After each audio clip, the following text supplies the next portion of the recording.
Bom dia, esta é a missão 45, organizada pelo Habitat Marte. É uma missão virtual. Hoje nós temos a apresentação do pesquisador de Portugal, David Mascarenhas. E então, David, seja bem-vindo. David vai estar falando sobre algumas experiências e tecnologias relacionadas à exploração de água em Marte. Muito obrigado, Júlio. Sim, de facto, tem uma certa piada as apresentações hoje estarem tão ligadas à água, calha bem para aquilo que eu tenho para falar também. Sim, portanto, eu pesquisei precisamente acerca de como adquirir a água em Marte de uma forma um bocadinho mais aprofundada e de como utilizá-la. Portanto, naturalmente nós temos todos noção de quais é que são as utilidades da água, obviamente como uma fonte necessária para os seres humanos, para todas as nossas atividades, para beber, comida, etc. Também é utilizada, também pode ser utilizada como uma fonte de recursos, como vamos ver a seguir, como, por exemplo, uma forma de renovar a atmosfera ou como combustível para os vários equipamentos que nós vamos utilizar. E, naturalmente, uma das coisas mais importantes acerca de Marte é a pesquisa da vida. E a água é geralmente pensada como a forma principal ou o local principal para onde procurar vida. Pelo menos é aquilo que é pensado como ser a base necessária para toda a vida que se conhece na Terra. E o facto é que nos últimos anos tem-se vindo a descobrir que a água pode ser, que a vida, quero dizer, pode ser encontrada dentro do gelo até, cá na Terra. Portanto, também não seria algo de muito complicado existir vida, potencialmente, em Marte, dentro do gelo que existe nos calotes polares, principalmente. E uma das considerações que tem que se ter em mente é que, pelo menos de acordo com alguns estudos recentes, que no mínimo seriam necessários 20 toneladas de água por astronauta que fosse para uma missão para Marte. Isto é tendo em consideração a reciclagem dessa água e também incluindo as necessidades para combustível e atividades extraveiculares, etc. Portanto, quais é que são os processos que existem, que nós podemos utilizar para processar a água para as nossas utilidades? Nós temos acesso, naturalmente, à água, a CO2 e a energia, que vai ser utilizada em forma de aquecimento, essencialmente, para estes processos. O CO2 está presente em grande parte na atmosfera de Marte, portanto, cerca de 95% ou 96% da atmosfera de Marte é composta por CO2 e, naturalmente, os seres humanos também expelem CO2 naturalmente. Portanto, temos este recurso em grande quantidade. O primeiro processo que se pode utilizar, que é um bastante simples, é a eletrólise da água. Como podemos ver, a eletrólise essencialmente divide a água em oxigênio e hidrogênio molecular. O hidrogênio pode ser utilizado como um combustível. O oxigênio, naturalmente, como temos visto, pode ser reutilizado para dentro da atmosfera para dar suporte de vida aos astronautas. E ambos, separados, são utilizados como combustível para foguetões, principalmente para aquele que estamos a pensar em utilizar nas nossas atividades, que é o da SpaceX, que tem estado a fazer experiências com combustível em forma de hidrogênio. O processo seguinte é o processo de Sabatier, em que é possível juntar dióxido de carbono com hidrogênio molecular de forma a produzir água e também o metano. E o metano também pode ser utilizado como um combustível bastante decente, tem uma quantidade de energia bastante boa e por aí mesmo a utilidade deste processo. E naturalmente a água constituída através deste processo pode ser reutilizada em eletrólise ou para outras necessidades. O processo seguinte, gostava de falar, é da pirólise. Isto é essencialmente o aquecimento de materiais dentro de uma atmosfera neutra. A pirólise do metano pode criar hidrogênio molecular e carbono em formato de grafite pirolítica. Este carbono pode ser utilizado como material de construção, principalmente para equipamentos de alta temperatura. Portanto, para superfícies ablativas, como um reforçamento de materiais de polímero e como um revestimento para controle de temperatura dentro de maquinaria ou de sistemas como, por exemplo, fornos ou até componentes de veículos espaciais. E, finalmente, a reação de Bosch pode ser utilizada também para utilizar o CO2 e hidrogênio de forma também a constituir o carbono, portanto, em forma de grafite, e também água, mais uma vez. Portanto, estes 4 processos, juntamente com aquele que o Jeff mencionou há bocado, podem ser utilizados para, essencialmente, produzir todos os recursos básicos que o habitat pode necessitar. E até, de certa forma, como podem ver, são cíclicos. Mas muitos destes processos necessitam de materiais catalíticos, principalmente a reação de Bosch. Eles podem ser vários tipos, normalmente o ferro ou o cobalto, mas principalmente o níquel. Isto é que já é um problema um bocadinho maior, porque o CO2, como mencionei há bocado, pode ser retirado da atmosfera, também está presente nas calotes polares em forma gelada, portanto, um gelo. Nós próprios o produzimos, portanto, até seria uma forma de renovar a atmosfera dentro do habitat. A água nós podemos importar, naturalmente é a pior opção, a ideia toda é estar a utilizar recursos in situ.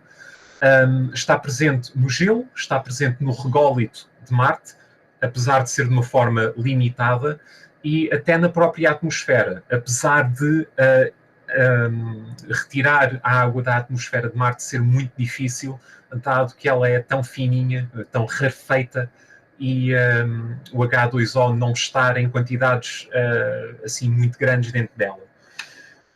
O níquel, ou os outros materiais ferrosos, já são muito mais difíceis de adquirir, porque não são fáceis de retirar do rególito do Sol, e em Marte, de que se saiba neste momento, estão principalmente concentrados em amostras meteóricas, portanto, principalmente em ferro meteórico.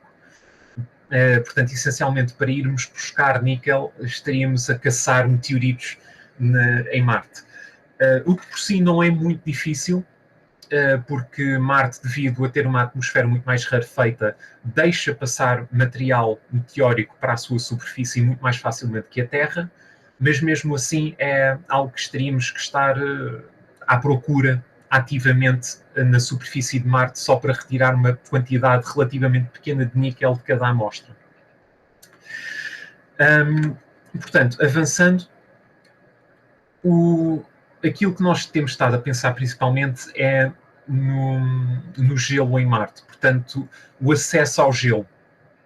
A profundidade do gelo é algo que tem-se estado a estudar nos últimos anos, principalmente pela NASA, e descobriu-se que, de facto, nos calotes polares, como pode ser visto nesta imagem, estas zonas em avermelhado, são os sítios onde o gelo está mais à superfície e de mais fácil acesso.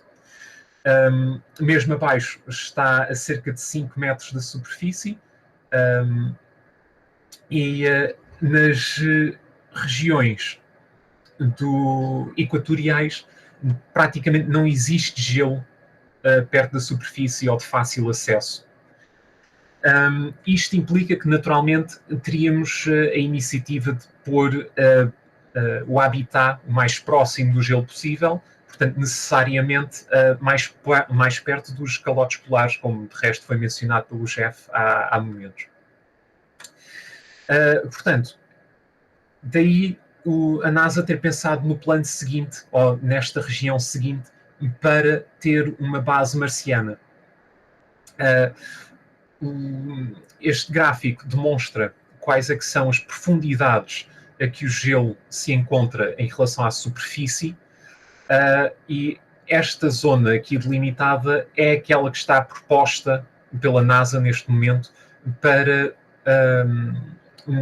a criação de uma base marciana. É de notar que estas zonas aqui escuras são zonas onde a aterragem de qualquer veículo espacial é off-limits, portanto seria uma muito má ideia, porque são compostas principalmente de areias muito soft, portanto qualquer veículo que aterrasse nestas zonas que fosse de um peso substancial teria tendência a enterrar-se dentro delas. Portanto, é de evitar ao máximo. Portanto, tendo isto em mente, há algumas considerações que têm que ser tomadas em conta em relação ao gelo. Principalmente na extração, há 3 formas que são as mais consideradas neste momento para extraí-lo. A direta é através de escavar a superfície de Marte de forma a chegar às camadas de gelo que estão mais próximas à superfície. Isto é um método que se utiliza até cá na Terra, no Polo Norte e na Antártida, que é simplesmente, muito simplesmente, pegar uma retroescavadora e enfiar a pá dentro do solo e retirar gelo. Isto, naturalmente, implicaria que estaríamos muito perto dos calotes polares para conseguir aplicar este método. Seguidamente, há aquilo que é o Heated Water Well, que é uma coisa que já se tem feito de forma experimental cá na Terra, principalmente pelas Forças Armadas dos Estados Unidos, que fizeram estas experiências nos anos 60, se não estou em erro, em que cava-se um acesso debaixo de terra, portanto, que chegue ao gelo subterrâneo, insere-se uma bomba aquecida de forma a aquecer o gelo, transformá-lo em água e bombeá-lo para fora desse acesso. E assim a água chegaria a nós já de forma líquida, o que potencialmente facilita mais o nosso trabalho, por não ser necessário estar a aquecê-la e a processá-la desde o início dentro do habitat. E, finalmente, o processamento direto do rególito. Isto existem vários métodos, mas todos eles requerem mais energia do que ter acesso direto ao gelo. Como mencionei, os materiais catalíticos, principalmente o níquel, seriam acessíveis através de meteoritos ferrosos encontrados à superfície ou através da importação dos mesmos. Há uma possibilidade de ter acesso a estes materiais através de asteroides, mas isto já seria uma coisa mais complicada. O facto é que já há muitas empresas cá na Terra que estão a pensar em minar asteroides para ter acesso aos recursos deles. E se isso acontecer antes de criarmos um habitat marciano, seria bem possível utilizar as mesmas técnicas para pegar nesses asteroides e pô-los em órbita de Marte, ou até simplesmente miná-los e fazer a importação desses recursos antes de eles chegarem à Terra, de forma a utilizar menos recursos no seu transporte. Agora, há umas considerações acerca do habitat que têm impacto sobre o seu posicionamento ou o seu local de construção na superfície de Marte. Naturalmente, queremos fácil acesso à água, mas depois também há dois pontos muito importantes que têm que ser levados em consideração. Um deles que é a produção de energia fotovoltaica, e isso, quanto mais próximos nós estivermos das regiões equatoriais, maior a produção dessa energia. E depois, a facilidade da descolagem dos veículos espaciais. Outra vez, quanto mais próximos nós estivermos das regiões equatoriais, mais fácil será a descolagem desses equipamentos. De tal forma que, nos estudos preliminares feitos por várias agências espaciais, para as cargas que estão pensadas para descolagem, que são a cerca de 32 toneladas e meia, aliás, peço desculpa, que seriam cerca de 32 toneladas e meia se forem descoladas a partir do Equador de Marte, seria um aumento de cerca de 10% da sua massa para fazer uma descolagem dessas mesmas cargas de uma região a 80 graus acima ou abaixo do Equador. Portanto, isso tem um impacto grande.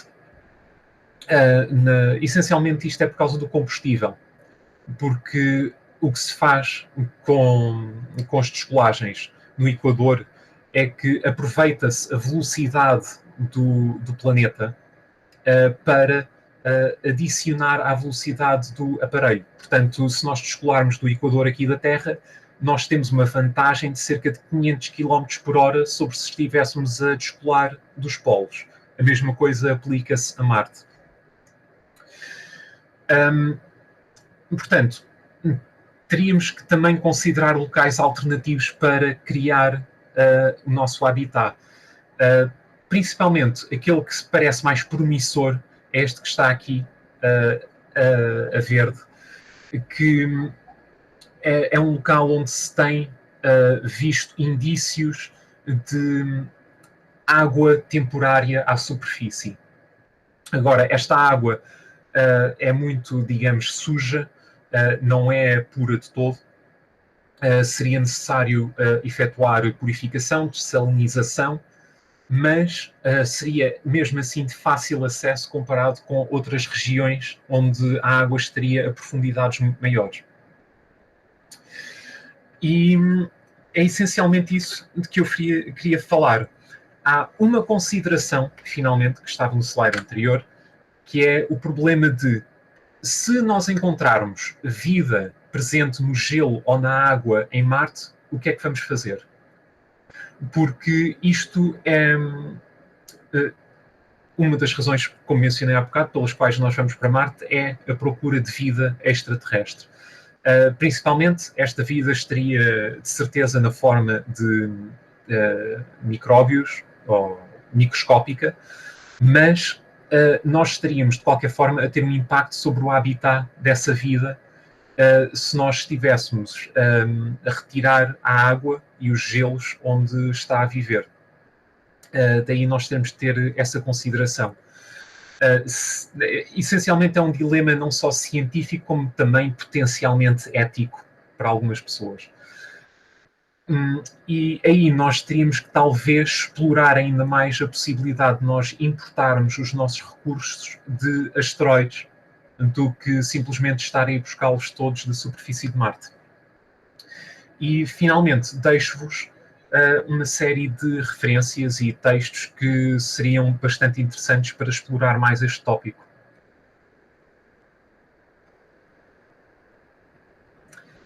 Muito obrigado e